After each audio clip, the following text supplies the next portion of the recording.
Yo, what is going on, everyone? It's GentooMan here, and today's video, I just want to quickly give you guys my thoughts on the Five Nights at Freddy's movie.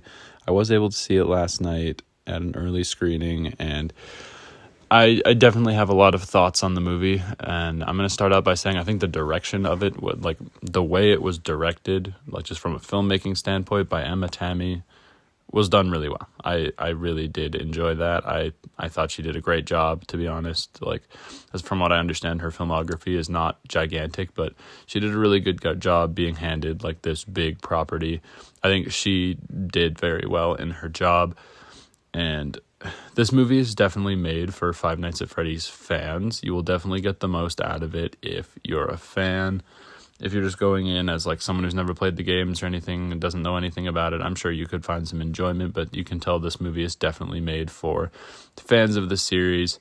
That being said, if you do watch it, be prepared. It's not like 100% accurate, like one-for-one retelling of the game's lore. Like it's like an alternate universe kind of thing, alternate timeline. There are some creative liberties taken with the story and with certain well-known facts within the series, like some like big plot points within the Five Nights at Freddy's series are changed. Like there's definitely some changes. I think my guess is it was done to throw off the fans. They can't predict the entire movie, but you do have to be ready for that. And yeah, that is part of the movie. But as long as you're okay with that, like you should still be able to, like, you'll still appreciate all the references and everything. Just know it's not 100% one-for-one accurate. All that being said, I think this movie's problems start, unfortunately, with the writing, which is really sad to say because I think Scott himself, like, wrote a lot of this movie.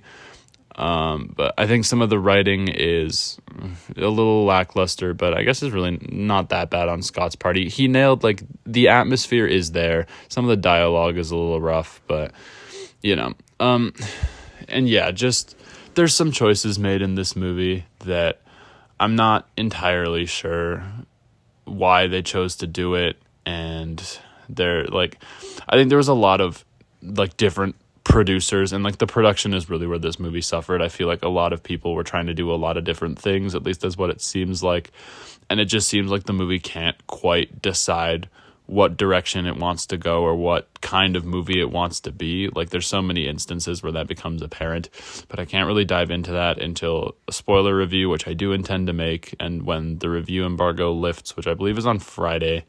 So I will make one and I'll really get into my thoughts, but I'm going to tell you guys, I'm not going to sugarcoat it. I was a little disappointed by this movie.